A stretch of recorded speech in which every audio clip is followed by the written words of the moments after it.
It is Thursday, May 21st, 2026. This is another edition of Baseball Today, presented to you by T-Mobile. That is my man, Trevor Plouffe. I am Chris Rose, producer Dan, along for the ride as well.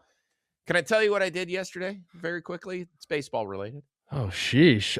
You went to the batting cages and took 50 swings. No, for God's sakes. I would be like this if I had done that. I went out to Anaheim, spent the day with the A's. Sacramento A's. I guess I can't call that. No one tell them where they play. Interviewed Shea Langeliers, who's had an all-star season.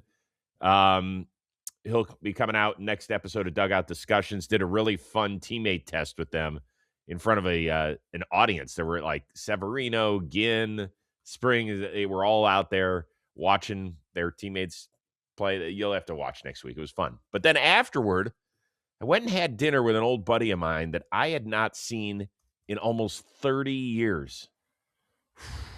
Is that crazy? Like, do I know who he is, or you're just saying No. it's an old buddy? Oh, okay. No. He's one of our old directors when I worked at CNN-SI in the 90s, named Brent Berkman. Great guy, huge sports fan. He reached out to me. He said, I'm out here on business. Do you have any chance to get down to Anaheim? How close is that to where you live? I was like, not close, but I'm going to be in Anaheim. So I just want to say that if you have friends you haven't seen in a while, go see them. That's great advice. Great advice, Chris. It was great. Well, it's different for you. You grew up out here. I didn't grow up out here. So my friends are kind of all over the country. Hard. No, I'm being serious. Oh, okay. I think that I have a group chat, a fantasy football group chat. All my friends from high school, there's 12 of us in there, and a lot of us are celebrating our 40th birthdays this year. And I'm like, guys, you know what this means? Like, we've known each other for 25 years. Yeah. Cool, man. That you can't replicate that. Like, time is something that you just have to go through. A lot of good, bad, all that stuff. I love it.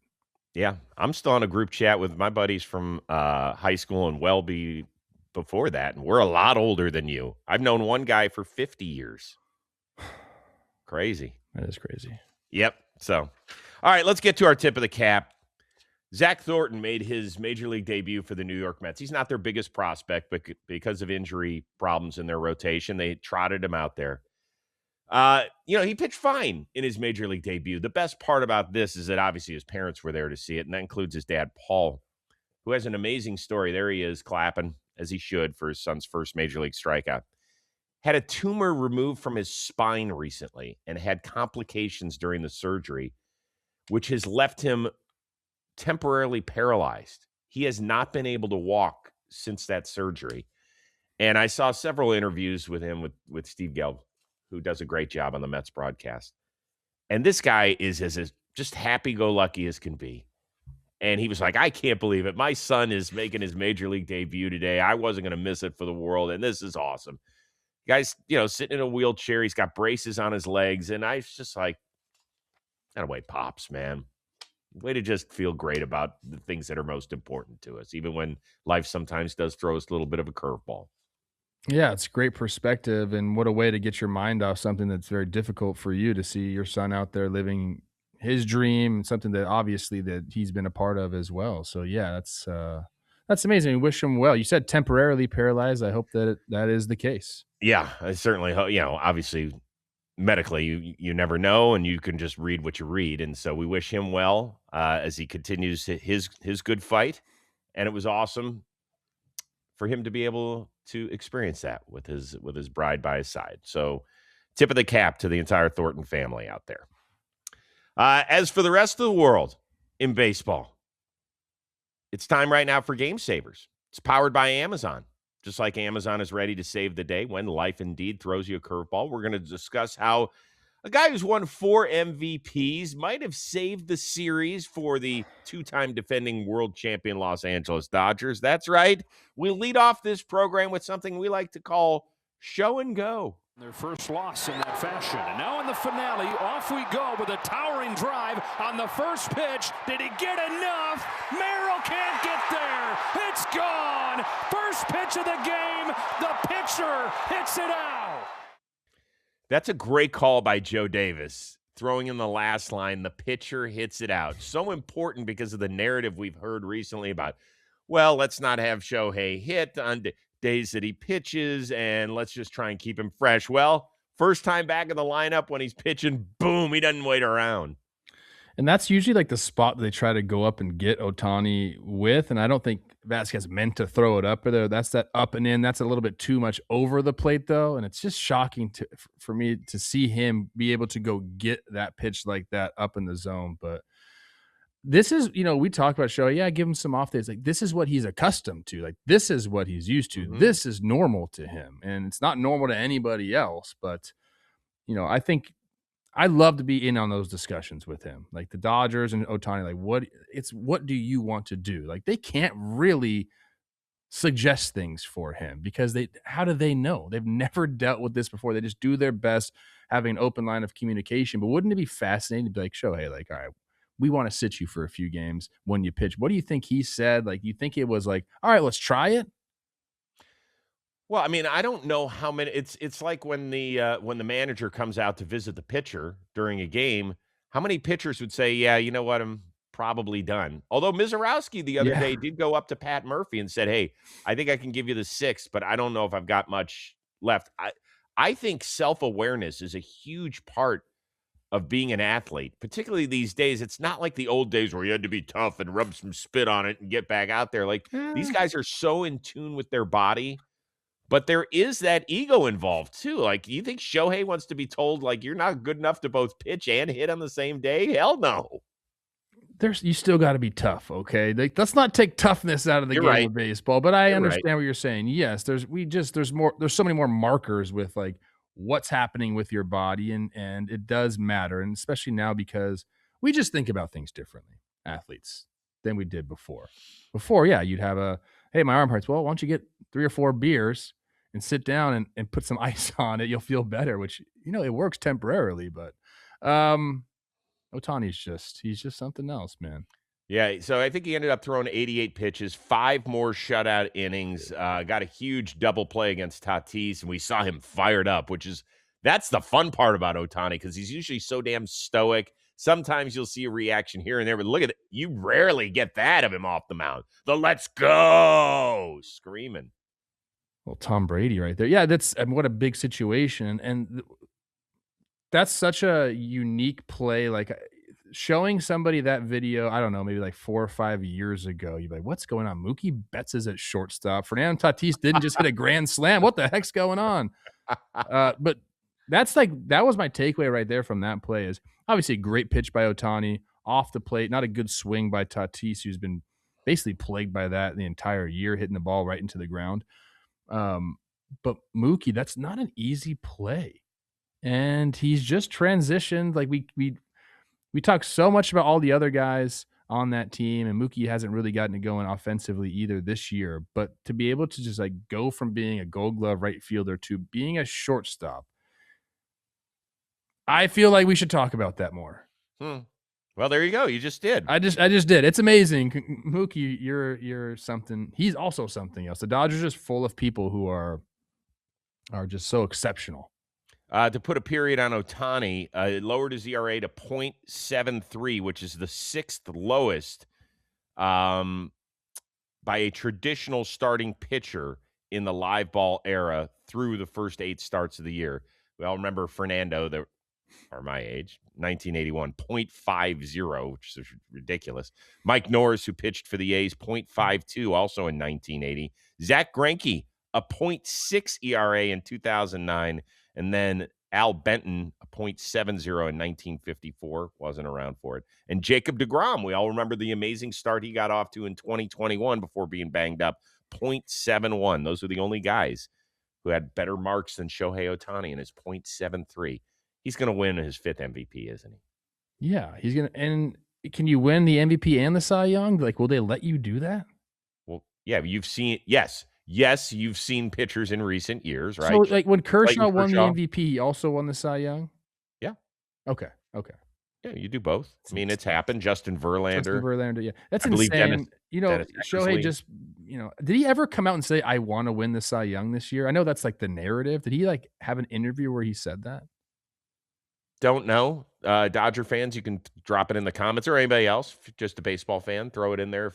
Because then what's left?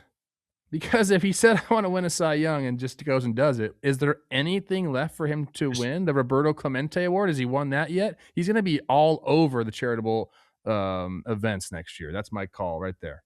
By the way, to me, it's a little, I know it's ticky-tack. I don't think you win the Roberto Clemente Award. I think you receive the Roberto Clemente Okay, Award. sorry. I don't know. Well, but in my opinion, You I know earn it. How about you earn it?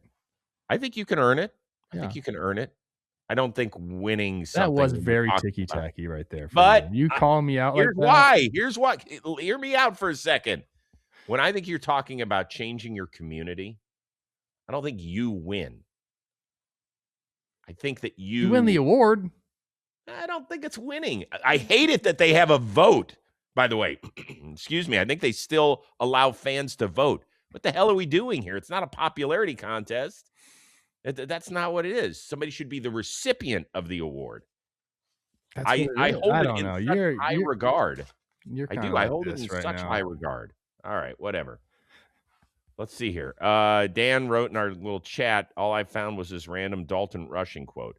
He wants a Cy Young, said Dalton Rushing. Apparently he's been vocal about wanting to win a Cy Young, maybe with his teammates. Good job, Dan. All right, that's nice. Let's continue on. Dodgers take 2 out of 3 in this series. So they're back up on top in the division. Your biggest takeaway from the series is what? Anything?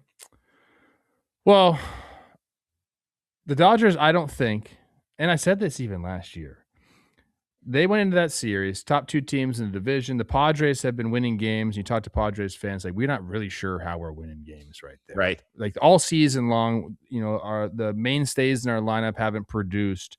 You can look at the starting rotation and be like, okay, what's going on here besides basically Michael King and Vasquez?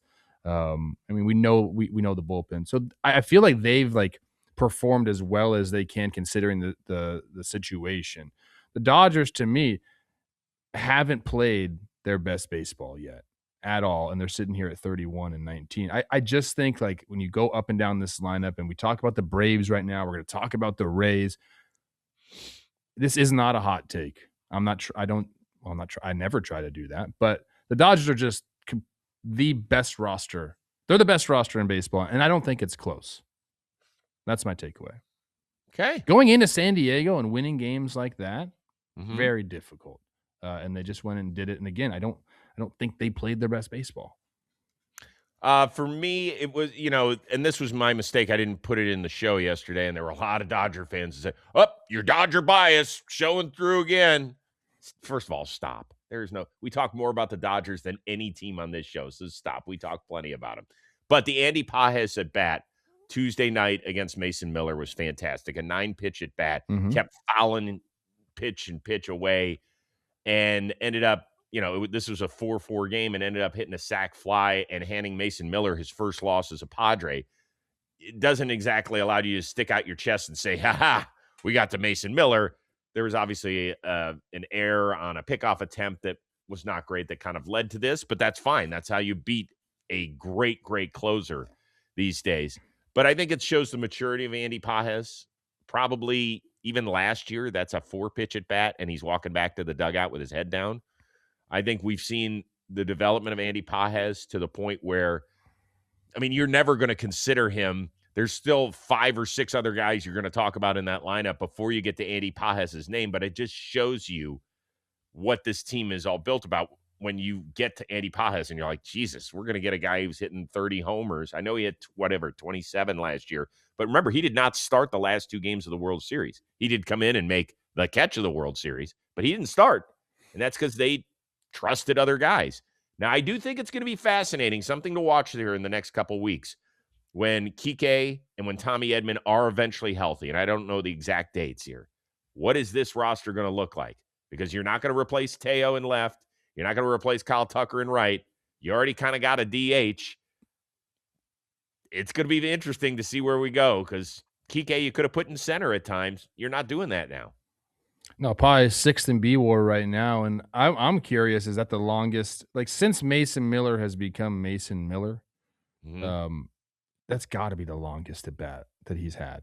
9 pitches. It has to be. Yeah, usually he's out of the inning by then.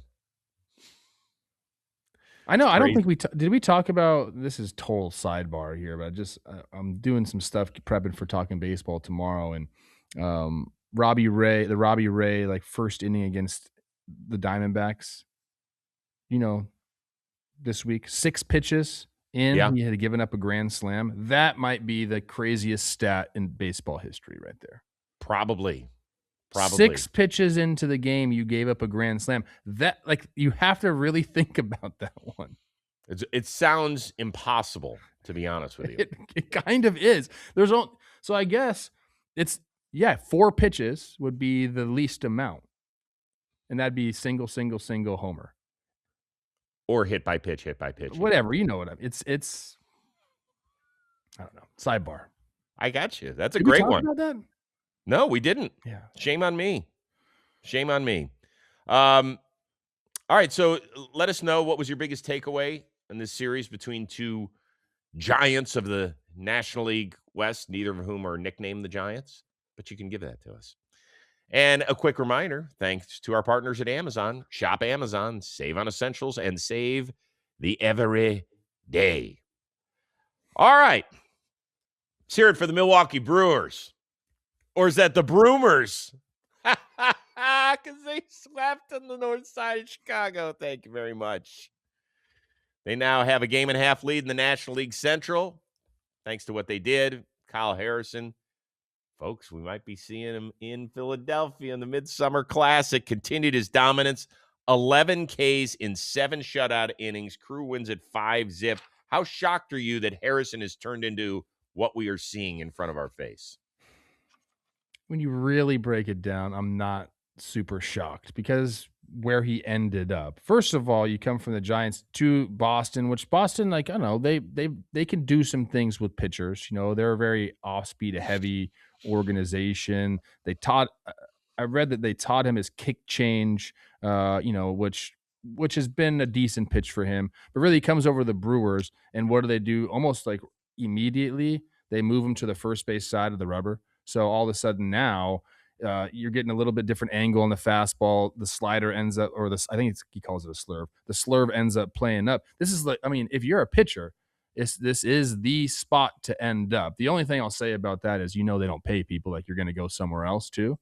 But if you want to develop and put together strong seasons before your free agency, this is the place to play. So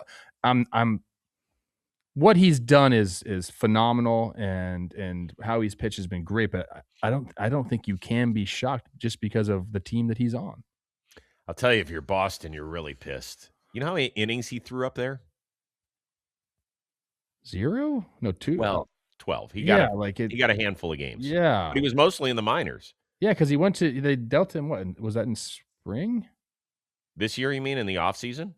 Yeah, I don't know. Yeah, he was kind of the centerpiece-ish of the Caleb Durbin trade, and Durbin's got a sub-500 OPS. So it was Shane Drohan, it was Hamilton, whom we'll show in a minute, and Harrison. And I think a couple other guys might have gone back to Boston, but it was primarily, obviously, the Durbin trade. So, boy, he has just looked great. And I think probably because remember, he was a huge prospect for the Giants. Huge. Yeah. He was supposed to be the next big pitching guy. And that has been an organization that has been able to develop pitchers. But when they could get their hands on Rafael Devers, they're like, beat it, pal. We've seen you. You walk too many guys. Get out. It's just thinking about Boston, and it just keeps adding on to just basically what I'll call just bad roster management. Mm-hmm. Trades, other trades, they all add up, and you're looking at all these other guys outside the organization. We just talked about one, and Mookie Betts, who's, Mookie Betts. This one, you trade Devers, you feel good about getting salary relief. Maybe it wasn't working with his, the personal side there. Maybe there was a little bit of friction. So you feel good. You got rid of the salary. Then you get this big pitching prospect. All of a sudden, you don't have that guy either. So I don't know. It's tough for Boston. Here's the surprising thing maybe about Harrison. So last night, 11 strikeouts. It's his second double-digit strikeout effort of the season. He only had 2 in his career coming into the year. So there is something that Milwaukee has unlocked. We have to try and chop it up with the pitchers there in Milwaukee that have pitched in other organizations and find out what's going on there. Them and Cleveland and Tampa Bay seemingly have some sort of secret sauce They going. do. Yeah. Hey, the Twins do okay. Okay. Yeah, You're the fine. Yanks too, but Dan's right. Yeah, the Yankees have developed a ton of starting pitching over the last few years. We always talk about them bringing in Max Fried and Carlos Rodon and Garrett Cole, and with good reason, right? I mean, you spend, but they have had their share of guys that have come up through that organization and pitched extremely well. Hey, we never get to talk the Twins. Let me just tell you what I'm thinking here. Think about all like Louis Varland, top 3 closer in baseball right now. Yohan Duran, top 3 closer. Maybe there's Aroldis Chapman and Mason Miller. You know what I'm talking about. Top 5, both of those guys. Both came from the Twins organization. Twins take Joe Ryan from the Rays, turn him into what he's turned into. Pablo Lopez. Now we get Taj Bradley over there. Like they've done a good job of acquiring talent. Pitcher before he got to Minnesota. I'm saying we've done a good job of acquiring talent, identifying teams that look. Did they get rid of him? Yeah, they got rid of him. I'm saying like scouting and then also development has really worked for the Twins. So I'm just tip my cap a little bit to my team. It was a salary dump by the Marlins. What do you mean scouting? He could have went anywhere else. There's 28 other teams that could have traded for him, Chris. All right, I was listening until you got to Pablo. You know what, Chris? That's insane that you're not giving the Twins credit for what they've done on the for what side. There. I said I was with you until that. That was a salary dump by the Marlins, and they met their asking price. Yes, Pablo. It was. Ask Pablo. Okay.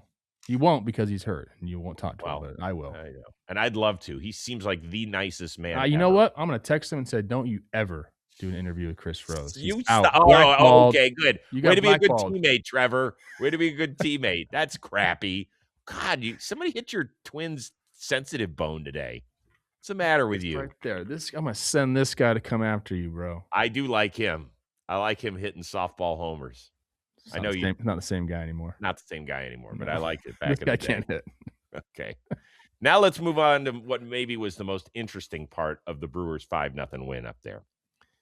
What a mess it has been for PCA over the last 96 hours. Committed into error on Tuesday's game, dropped a fly ball. This one, Hamilton goes right under his glove. It's a 3-base error. It's the Little League homer. This was in the early going. It really set the tone. You could hear the collective groan out of everybody in the stadium. Wow, this is just brutal. And there's PCA picking up his glove too early and just feeling shame afterward. Here he is in the clubhouse. Yesterday and today are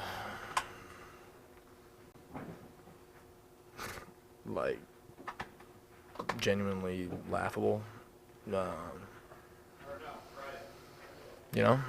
I think one thing I can fall back on is that it's never really a lack of focus, but trying too hard and trying to make up for the lack of production that I've given this team and this city, and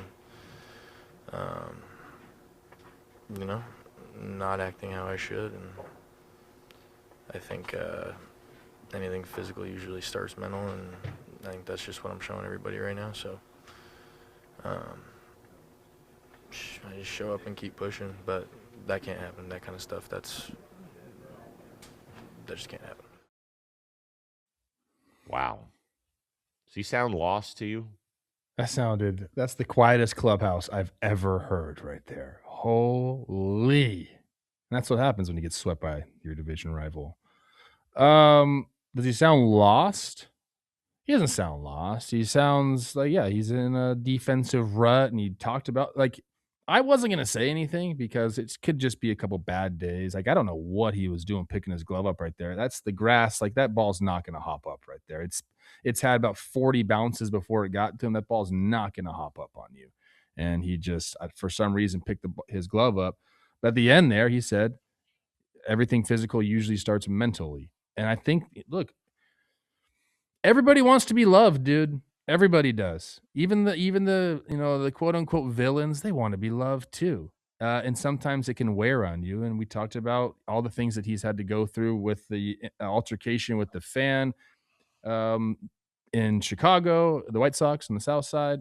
I think a lot of that just kind of like starts to snowball. Then you miss one catch. Then it's like, oh shoot, like people are mad at me for what I said. Now I just zooed one. And then you start to get what we'll call tight. Mhm. And you know what I'm talking about. Yeah. He's not playing free and loose right now, and he needs to be. And it's hard to get back to that when you feel like, oh, now I got to be like hyper focused instead of just being out there, being PCA, playing the game. You're not really seeing that right now. You're seeing someone who is now thinking about every single step that he's taken out there in the outfield. And when you get to that point as a position player where you're like, okay, like I got to do this, instead of just like, okay, I know where if the ball's hit, I know what I got to do with it, and I'm just going to react. That's where you have to be. He's not there right now. He's got the day off, as do all the Cubs. And Craig Counsell was asked, do you think you'll give him a day or two extra? And he said no. Do you think that he needs a few days off to reset? You don't think so? I don't think so. He needs a hug, dude. That's all he needs. A hug. Hey, forget about it. You know, if you're his teammate, go up to him and do it. If you're Craig Counsell, follow him into the office and say, bro, we got you. You're good. It's tough to do that when you get swept. No doubt everyone's kind of feeling down, but I don't think he needs extended time off. And plus, he said it, I haven't been productive for my city and my team. Like, obviously he's still productive. Like, what he brings out to the outfield defense is incredible. I still hope he gets back to the kind of hitter we saw early on in his career. And we'll see, but I don't think he needs time. He's too valuable to sit. Yeah. You can see it weighing on him, man. That was a telling 58 seconds of a. And by the way, did you notice? Still in full uni. And I'm wondering like how long that was after the game. I'll tell you how long it was. Okay. Because Bruce Levine, who covers the team, went on a radio show and said, we had our Counsell presser, we had our Cabrera presser, and both those went long. He said 40 minutes afterward is when the doors opened and we went in. He said PCA and Bregman were sitting together, both still in uniform, talking. So Bregman is obviously trying to help clear PCA's head, which we talked about, and the Red Sox talked about his leadership and how much he meant. This is where he could literally save PCA's season, I think. Tell you who knows a lot about adversity and having to deal with people mad at you, that's Alex Bregman right there. Yeah, you're right. You're right. But to see a guy in full uniform almost an hour after last pitch, that's a rarity. There was one time I was so bad, I sat in the dugout for like 30 minutes by myself. I just couldn't get up. I physically just like my legs wouldn't. I was so disappointed in myself. It's a tough place to be. What was it? What was it? When? Yeah, what happened?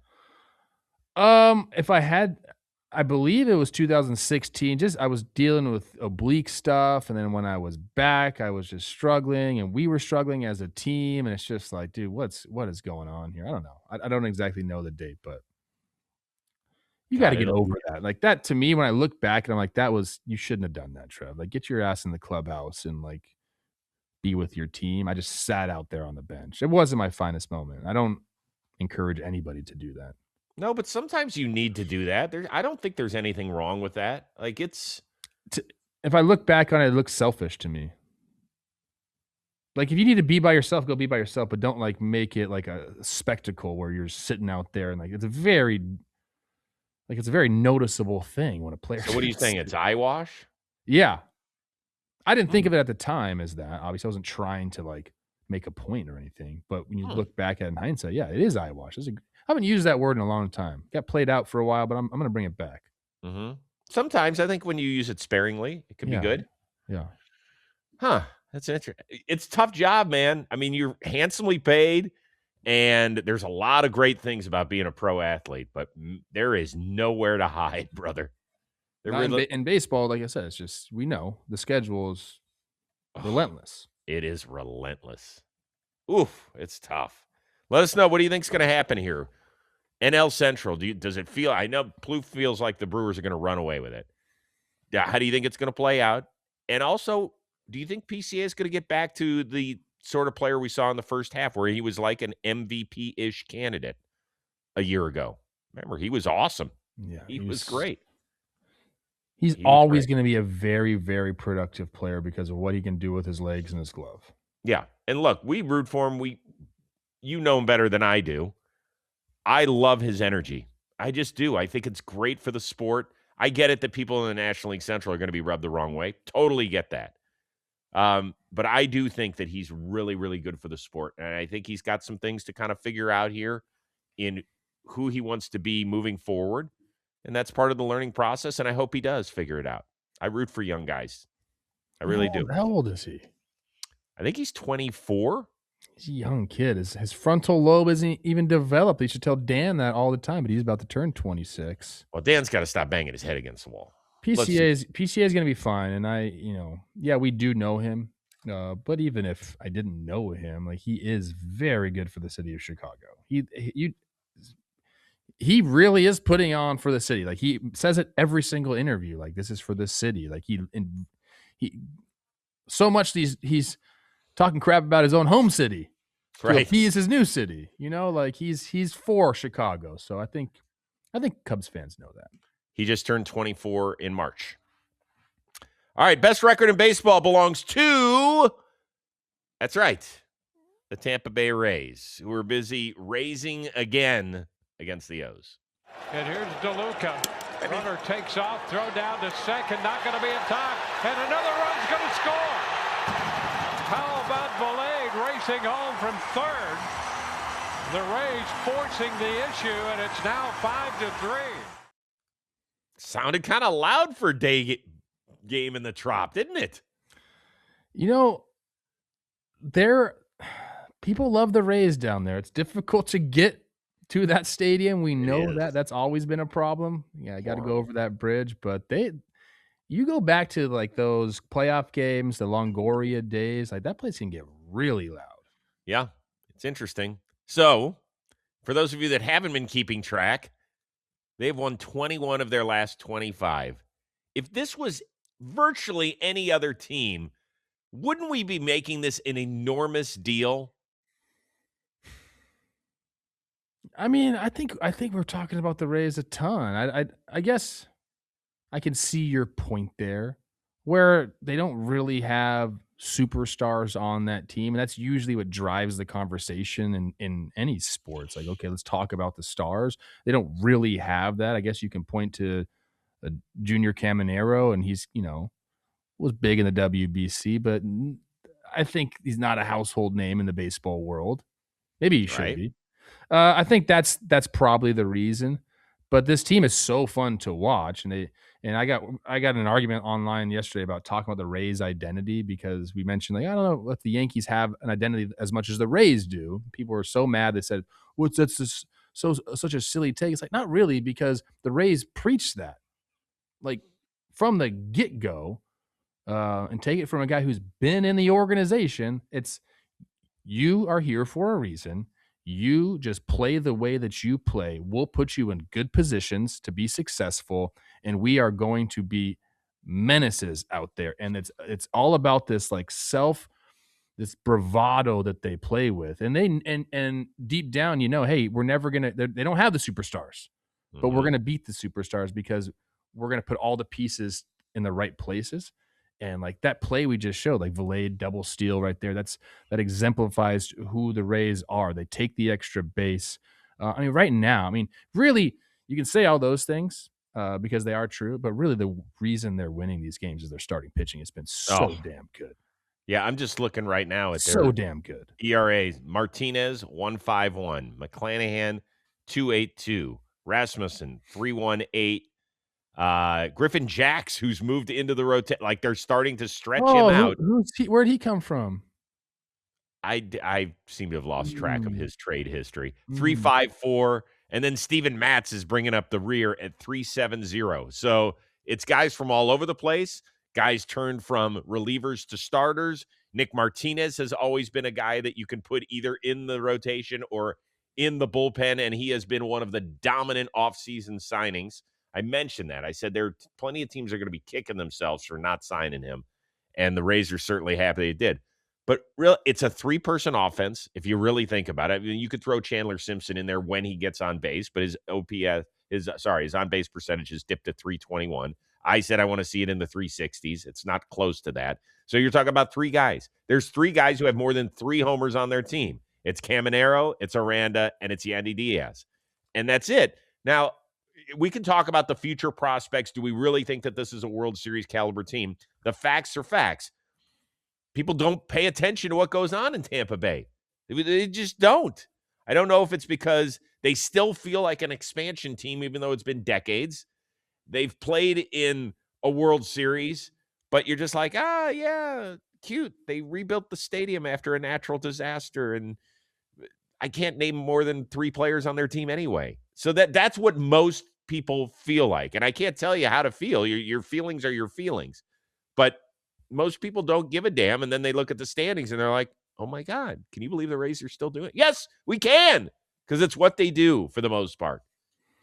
Yeah, I feel like this has felt like a more Rays team than we've had in years past, where, again, it's like it's the aggressiveness of how they play, the aggressive style of baseball. And a lot of teams talk about it, and then they've settled into a season, and they just aren't that way. But I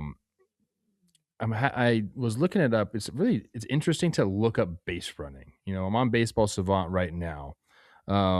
How often does the runner attempt to advance? So they've had 351 advance opportunities, and they've attempted it 40% of the time. That's 3rd in baseball, really 2nd in baseball, tied with the Nationals. We know what the Nationals have done. That's kind of become their MO. Their offense has carried that team to relevance, if you will.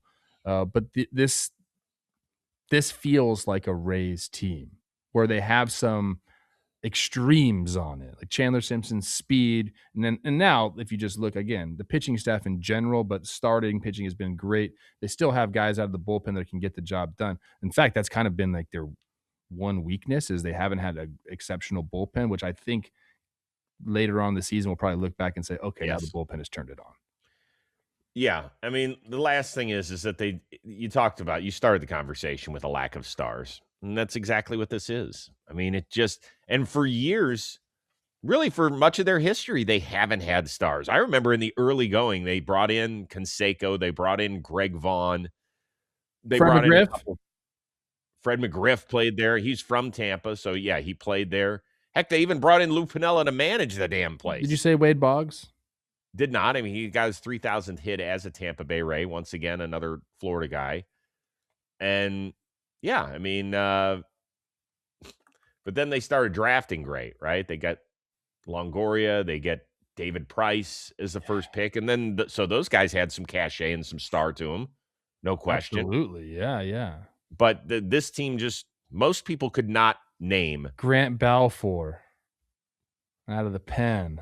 Yeah, but Grant Balfour was great with the A's. Let's call it what it was. I'm just saying. I'm just thinking about like 08 Rays or like early 2010 Rays. Roberto Hernandez was down there as a closer for a while. Yeah. The White Sox, former White Sox. Yeah, Roberto Hernandez. Fernando Rodney ended up down there, right? Yeah. Oh yeah, he had a great run down there. Who else, man? Give us a list of your Kevin Kiermaier. I mean, you got to mention him. Your 5 favorite Rays of all time. Go in the comments. Steven Souza Jr. Oh, dude, the funniest thing ever was Souza diving for that one ball where he was 30 feet from it. Dan, see if you can find that play. I loved that play. See if you can get that somewhere in there. He could dance. Yeah, and now he's the hitting coach, isn't he, in San Diego? It is somewhere. It might be San Diego. Corey Dickerson is now the first base coach. I played with him on that team. There you go. All right, today's episode, it's sponsored by our friends over at Shady Rays. Shady Rays, built for real sports fans. No more squinting through the sun to track a fly ball when you already have your sunglasses on. Shady Rays polarized lens lets you track a fly ball, read the scoreboard, and see the ump blew the last out or the call at the plate. They're lightweight frames. They won't slip, whether you're at the ballpark or at the golf course or watching the game outside on the patio. Here's the best part. With Shady Rays lost and broken protection, if you lose or break them, even right after you get them, Shady Rays replaces them. There is no drama. There's no stress. There's no replacement guilt. Just a new pair that's going to head your way. From the first pitch to the final out, please don't let the sun mess with your game. And you know what? We've teamed up with Shady Rays to bring you an exclusive offer. Head on over to shadyrays.com. Use the code BASEBALL50 for 50% off 2 or more polarized sunglasses. Try for yourself. The shades rated 5 stars by more than 300,000 satisfied customers. Go get your Shady Rays today's. Mariners a winner 5-4 in their series finale. Oh, here it is. Here it is. Souza, 30.5 feet away from the ball and dove. What year was this? Was this 2017? Dude, that is a great little shtick. Or was I on this team? Because that's Kenneth Vargas hit that. I don't know. Figure it out, I think I man. was on this team. I might have been hurt, though. Look at Kiermaier in the center field like, bro. Oh, that's a thing of beauty, is it not? That you have to do stuff to keep it loose, man. Come on. No? Well, he kept it loose. He kept Yeah. it loose, yeah. I'm sure he did. He used to hit with those. He would put these glasses on that would had a strobe light effect. So he would have like guys throw like wiffle balls to him, and it would be like strobe lights. So like you could only see. I don't know, dude. It's great for your epilepsy, I hear. Jesus, that's horrible. Mariners a winner, as I was saying, 5-4 in their series finale against the White Sox. But the bigger news, J.P. Crawford taking early work at third base. Yeah, there he is over there at the hot corner. Now, Seattle shortstop knows that the newcomer, Colt Emerson, is the future at short. So the free agent-to-be wants to keep all options available for himself moving forward. Gave a great explanation as to why. You know, I want to be a Mariner for life, and I think that's the best way to do it. And, just always being open to helping the team win. JP, the young guys talk about you and just everything that you've done for them. What does it mean to you to be that person for them? Yeah, it means everything. You know, when I came up, I really didn't have anyone to show me the ropes until I got over here. And D. Gordon and Kyle Seager took me under their wing, and, I made a promise to myself to, be like them. The goal here is to win a World Series and stay here as long as I can. And that's the only 2 things on my mind. That's pretty special. Yeah, I played with him in Philly in the organization. He was in AAA at the time, and yeah, you could tell he felt like he wasn't getting the opportunity that he wanted. And then when he goes over, it's always nice to have guys that have been there and that can help you out, because even if you're the most, confident kid coming up from the minor leagues, like the big leagues is just daunting. No matter how you perform or how mature you think you are. So for him to have 2 guys like that, that's awesome. And then to continue the cycle is nice. If you're a guy like Williams getting called up, you're worried like this guy's played my position forever. I'm not trying to step on anybody's toes. It's nice to have him come and just be like, hey, like I'll move anywhere. Like I want you to feel comfortable. I want this team to win. This is what it's all about. That's not a typical thing that happens. So good on JP for kind of taking it this way. I think there's other stuff going on, but this is good. What do you mean other stuff? He's a free agent after this year. Right. Doesn't hurt to be versatile. That's what I thought about it. I think it is. I think it's smart on his part because he doesn't know which direction the organization is going to want to go. Let's remember a few things. When Emerson signed that extension at 20 years old for almost $100 million, people were like, well, hold on. Now we have to go talk to J.P. Crawford because obviously this is going to affect not only his long-term future, but maybe his immediate future with this team. He was, I think, coming back from injury at the time that might have happened. Maybe I'm getting my timeline wrong here, but I think he's handled this very well. I love hearing what he said.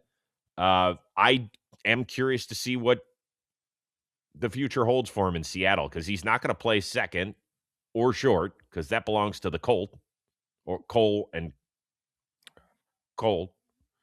And then third base, Brendan Donovan, I think. Unless they want to move Brendan Donovan make the move around. He can. And Randy Rosarena is a free agent too. So if they want to move Brendan Donovan to left field, and remember, he did win a Gold Glove as the utility guy when he first came up. So yeah, it's just where does he fit best? Because he's still going to be here. I said Carson Williams. We were just talking about the Rays. I meant Colt Emerson. My bad. Yes. Gotcha. My bad. Gotcha. No, we're all good here. But I think it's nice that he has endeared himself to the fan base, and the fan base could be like, come on, Jerry, just give him an extension. Let him sign it now. We'll figure it out in the offseason where he plays. It's not that simple. It's What do you good think? I'm just going through I'm just putting myself in his spot there. I mean, it's good to say all those things, and I do believe he means it. Knowing JP, like he understands kind of what's going on. This is very similar vibes to when Matt Chapman started taking ground balls at third base directly after I signed a 1-year deal with the A's, and I was like, wow, this guy's gonna take my job very soon. Yeah. I was like, you know what? Like, I'm gonna help this guy. I didn't hate him. I used to drive him to the games in spring training. We'd have long talks. We're still friends. It's you have to realize that the game's gonna move on. You're not gonna be in one position your entire career, and if you want to stick around, you better be willing to make changes and move positions. It's just how it goes. It's always interesting, particularly in the NFL world where the life cycle for a player is even shorter, right? The number of guys who say, it's not my job to teach him. It's the coach's job to teach him. It's fascinating. And then there's other guys who do willingly wrap their arms around guys and say, yeah, it's okay. It's okay. It is fascinating to see how that growth cycle happens in sports. All right, JP, good. Made your point. Keep balling. Yeah, I still want to have a tri-tip off. He cooks tri-tips all the time. My signature dish is my tri-tip. I'd love to, Tri-tip do a challenge. Okay. Yeah. Maybe you'll make a road trip where the Twins are playing the Mariners and you could have a tri-tip off. I'm in. Okay, good. Today's episode sponsored by Joy Mode. You tune into baseball today every single day to stay on top of your game. Well, Joy Mode is the same kind of daily commitment, but for blood flow. Now, erections are a blood flow thing. When that's not working the way it should, from age to stress to whatever it is, you feel it. Joy Mode supports nitric oxide, the molecule that opens the blood vessels, keeps everything running the way it's supposed to. 4 science-backed ingredients, clinical doses, nothing is hidden. It works on demand. Take it before, feel the difference that night, but use it daily. You stop having good nights and bad nights. You just have good nights. 1 packet mixed with water. There's no pills. There's no prescriptions. There's no planning. Listen, if you want better blood flow, your best erections, and better heart health, Joy Mode is the deal for our listeners. Go to tryjoymode.com/today. You enter the code today at checkout for 20% off. All right, a few quick hitters for you. Trey Savage had his best start of the season on Wednesday. You could ask the reigning AL MVP. Got him. Trey Savage just struck out Aaron Judge for the 3rd time tonight. And an outstanding 6-inning performance for Savage.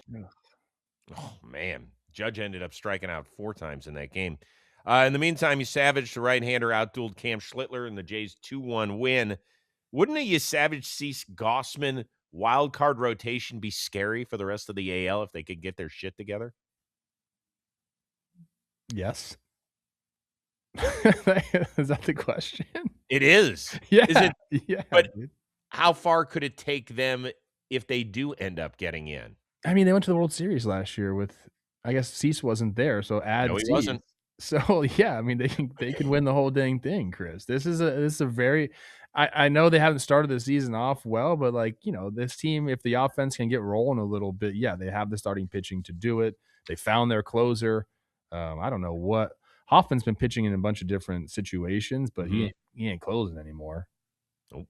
Not with Louis V back there. So yeah, it could take them all the way to the World Series. I was talking about this, I think with Jake about like top threes. There's a lot of good top threes right now. We just talked about the Rays. They probably won't even get listed in any of them, but they should. Yankees are going to have a hell of a top 3 once Cole gets back. I'm excited to watch. I know we're so far away from it, but yeah, those short series, like that's so fun. Yes, it is. Giants Their season has not been fun. And their youngster, Bryce Eldridge, he went 1 for 4 for the Giants as they got swept out in Arizona. Now, their top prospect told Bob Nightingale of USA Today when talking about his sporadic playing time since he got called up to the majors, he said, I guess I'm surprised, but it's not my decision. It is what it is. You can argue every day that playing every day would be helpful, but I'm happy to be here. Has San Francisco botched the usage of their top prospect? I'm looking at the game logs right now. So he played when he got up 4, 5, 6. He played, and then he took, I guess, well, there's 3 days in between, or there's 2 days in between, because then he played 9, 10. I mean, has it been every day? No, but he's gotten plenty of at bats. Like, if you want more at bats, you know what you got to do. Produce? You got to hit. You got to produce. So, like, I thought I was going to go to the game logs and see like much more sporadic play. Like this isn't that bad. I'm not on his side right here. If I was looking at these numbers and it was he was 3, 4, 5 in it or something, and they were still kind of like not playing him every day with what's going on there, yes, I'd have a problem with it, but no. Well, the Elliot Ramos injury has allowed Bailey to move to left field. Bailey's been arguably the most consistent stick the entire year, so you can't remove him. People are calling for Matt Chapman to now be a platoon guy. Sorry, that's not happening. We've talked about that. Willie Adames, he's actually started to hit. Devers has obviously improved over the last couple of weeks. So, yeah. I mean, I think you start Eldridge as much as you can at DH, and you put Patrick Bailey in left. And you're saying somebody wrong there. Who are you talking about? Not Patrick Bailey. Sorry, they just traded him. Casey Schmidt. Yeah. I've got Patrick Bailey on the brain because he's on your team, and he actually got an RBI yesterday, so I was thrilled about that. That's why he's on my brain. Sorry about that, Giants fans. Casey Schmidt has been their best hitter, not Patrick Bailey. A good week for him is a hit. Sorry, it's true. It's true at this point.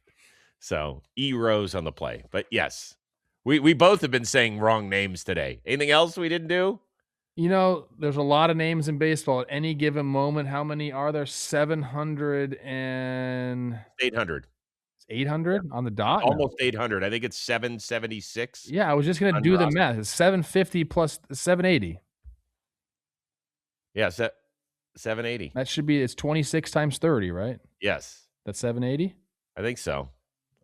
We probably got that one wrong, too. I'm doing it. Yeah. Hold on 1 second. We can't be getting everything wrong here. Calculator. Clear. 26 times 30. 780. Nice. Good work. Good work. Okay. Patrick Bailey will be getting no more at-bats for the Giants. Write that one down. Dumb. I told you yesterday that one of my favorite players is quickly becoming Ivan Herrera of the Cardinals. He had so much fun after his walk-off homer, the interview, and he admitted, he was like, I'm having so much fun. Well, he gave us this beauty in the clubhouse as well. I mean, they watch every single game. Every single game they're watching, so they pay attention to how the game's going. My mom thinks she's a hitting coach too, the same way as my dad, so it's just a little hard sometimes. Things are not going good. They always like, why don't you go to some mechanics? I was like, don't you think I'm trying, Mom? So it's just funny. I'm just happy for them too. I mean, I could have continued on with that sound by another 30 seconds. He was great, talking about how his parents keep giving him tips and stuff. Good for him to like laugh about it. Like I remember getting tips from Pops or whoever. Like Olivia would give me some tips, and I was very like, let me just do my thing. Love you guys. I love you guys so much, but let me do my thing. Maybe I should have listened more. What were the tips you were getting? I don't remember. Stay back on the changeup. Stop swinging at fastballs in off the plate, so you expand out over the plate too. Did your dad coach you? Yeah. I mean, he coached me until like high school, and then I had a really great high school coach. I probably should have listened to him. Very, very good baseball coach my dad was. Oh, that's nice. It's nice. Yeah, it's hard when parents start getting involved. Well, you got a lot of people already giving you advice. hitting coaches, you got teammates, you got your own brain getting in the way. So you eventually, like, most of the time, what I would tell Olivia was like when I'm home, like I don't even want to think about the game. Yeah, I'm surprised that she said anything, to be honest. Well, she's like, you need, like, if you do well, we do well. Well, So she's like, come on, man, pick it up a little bit. well, but that part I get a little bit.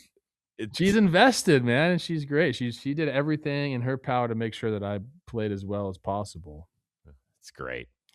Today's episode of Baseball Today, it was sponsored by Amazon. When life throws you a curveball, Amazon's everyday low prices on essentials helps you save the everyday. Amazon has everything you need whenever you need it, from planned purchases to unexpected moments. They've got everything in one place, saving you time and money so you can focus on what matters most. And for me, what matters most is having as much time as possible each week to watch baseball so that we can create shows like Baseball Today and dugout discussions and talking baseball. So from tech to clothing to daily needs or anything else you need to prepare for the first 2 months of the baseball season, like we're knee deep in, Amazon has everything you need all in one convenient place and can deliver right to you anytime, anywhere. Whether it's routine shopping or handling life's curveballs, shop Amazon, save on essentials, and save the everyday. All right. Who's filling in tomorrow? I got a flight to catch. I believe we are having Swilly back on. Oh, the Swill Dog. Swilly Deportes. All right. Well, make sure that you don't bring up the Angels. My God, are they? I'm not gonna bring the Angels up. Yeah, let's not do that. Yeah. And then I'll be back on Monday, which I am definitely looking forward to. Have a great weekend. Swill, appreciate you. For our one-of-a-kind producer, Dan Rourke, the uber-talented Trevor Plouffe, I am Chris Rose. They will see you Friday here on Baseball Today, presented to you by T-Mobile.